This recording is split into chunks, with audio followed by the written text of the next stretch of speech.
Well, it's day one of World's Group Stage with coverage brought to you by Alienware. I'm joined by Doublelift after an unfortunate loss to Fnatic. Let's set aside the game for a second, and you and I have not talked for several weeks. How are you? How is Worlds? How is quarantine? How is China? Quarantine was pretty awful.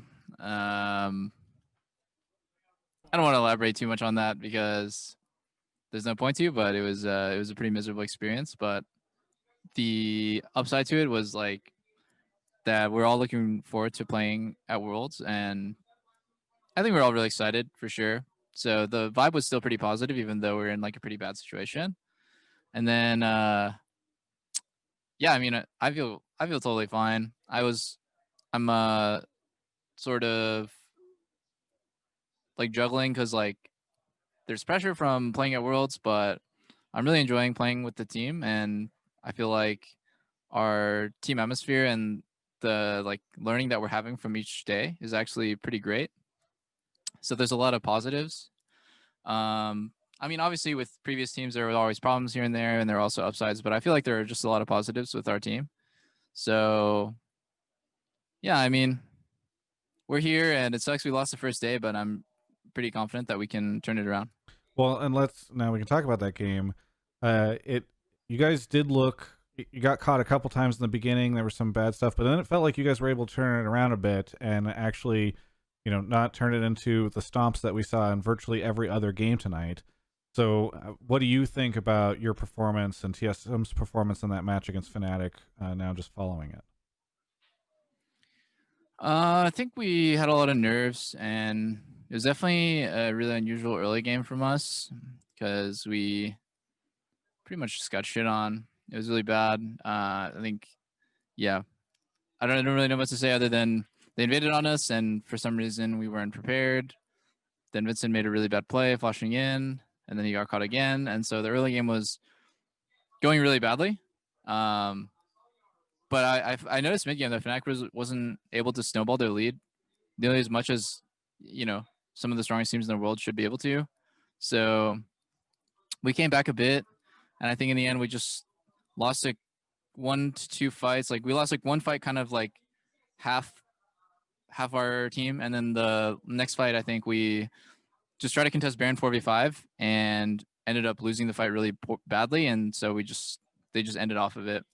Yeah. So I don't know. Other than summarizing the game, I'd say it was a close game. I think if we didn't have the early game mistakes, we definitely would have won. So I'm not super like. I guess I'm not like super pissed about it because I know that early games are obviously going to go a lot better. That possibly could have been like the worst start to a game that we could have had, and I know that in the future we'll be a lot more prepared and focused up. So if the game starts on even foot, I know we'll do a lot better. When you look at your group, what do you see as your way out? Because I know you said that you felt like it was important to beat Fnatic. Obviously, you'll face them again, but what do you think of the relative strength of TSM to the other teams in the group, and what do you see as like your path to getting out of the group? I think we're pretty strong. I'm pretty confident that we're a strong team, and as far as the rest of our group, it feels like Gen.G had a really close game against LGD, so they're both pretty good, but we had a close game against Fnatic, so it's like a bit up in the air. I think the strength of our group is actually like relatively close, but if I was to pick a number one seed from our group, it would probably be Gen.G, just because they play really incredibly well. And they're I think a lot of people are hyping Gen.G as a really strong team. I've heard rumors that they're balling stomping everyone in scrims, so I'm looking forward to playing against them. And yeah, I mean, for me personally, I'm not super afraid of really anyone. I feel like against Fnatic, it really sucks we had that early, but if we rematch, it'll go well. Against LGD, they didn't play super well against plans, so they look pretty vulnerable in a lot of situations.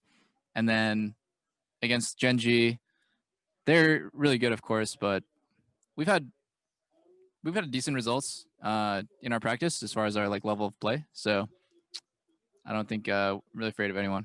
Yeah, I was going to ask, what are you gaining at Worlds, or where you do you feel like you're improving compared to when you play domestically? Because I remember, I mean, you and I have talked many times about your frustrations and the level of competition in North America. So then you get to go to Worlds, you get to play against all these top teams. So where do you think you're really stepping up, or where do you think the team is improving?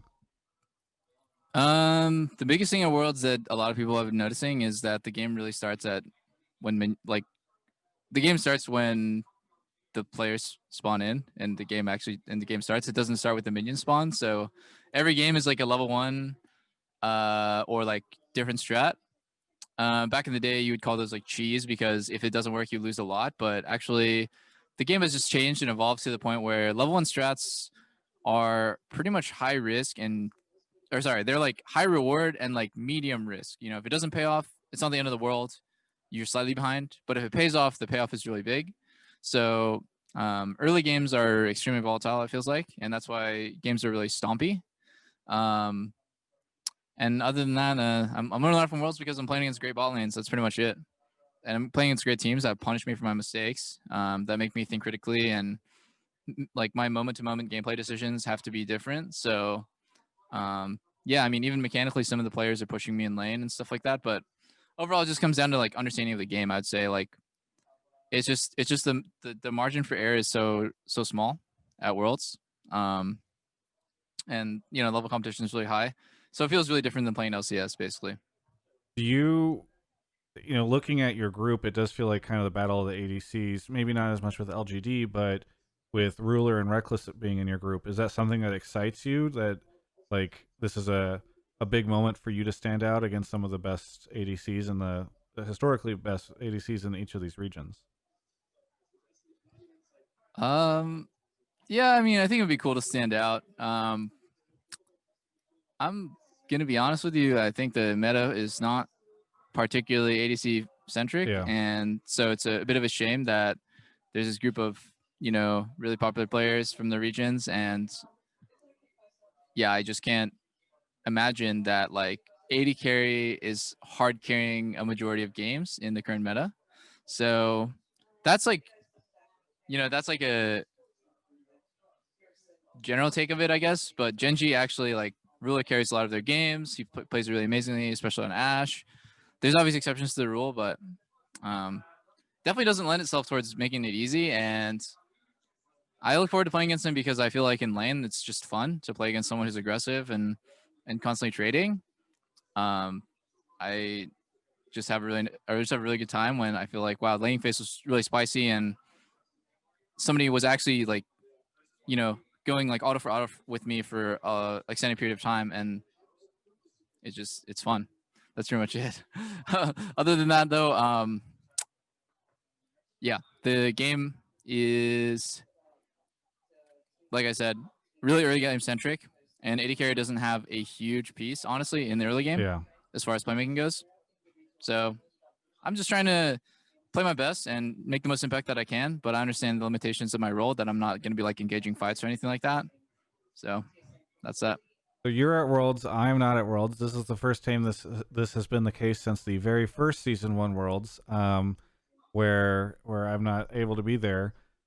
What is it like? Because obviously it's wildly different. There's no audience. You guys are playing in this stage or studio area that has like all these crazy screens. So can you explain a little bit about what Worlds is like this year compared to like I don't know other times? Yeah, I mean, I think there's no audience, but it's not that weird to be honest. It still feels like you're playing on stage. The only weird thing is maybe you're used to the noise of the crowd, but you still feel the stakes, the pressure, the sort of like magnitude of what you're doing is really high. It's fucking Worlds. It's the most important time of the year, and the experience is pretty much almost like every other Worlds, except there's a lot more steps when it comes to safety. So we're getting briefed a lot about the safety procedures and all these different checks with masks and desanitization, or sorry, sanitization, I guess, of the studio, Yeah. or I guess the stage, and our gear and things like that.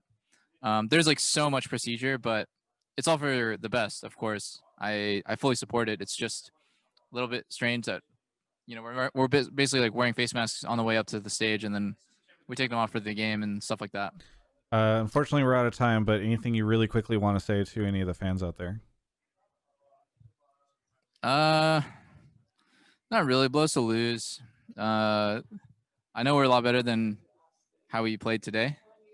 It was I think there was an element of just like stage nerves that affected our team a lot. But I know that they'll get better because that game was easily winnable, and you know, confidence means a lot. Yeah. When you go on stage, it all just comes down to these key moments, and we lost a few of them. I'm still really excited to make it out of the group. Thank you so much, Doublelift. Looking forward to seeing how you and TSM do going forward, and I miss you. For everyone else, you can check out the rest of my coverage of all things Worlds right here on my YouTube channel. Hey, you want to play some wholesome, fun games with your friends for Worlds? Prove that you know the best players, the best teams, all that? Head over to Draft Buff, our sponsor for Worlds, as well as Alienware. There's a link in the description for both of them. The Draft Buff link, by the way, they sign up for all sorts of cool stuff. You know, it's just a great way to engage with Worlds. They got some cool competitions, and we have like custom Travis leagues. So if you want to check that out, go look in the description below. Really appreciate their coverage of Worlds. I have to get out of the road now.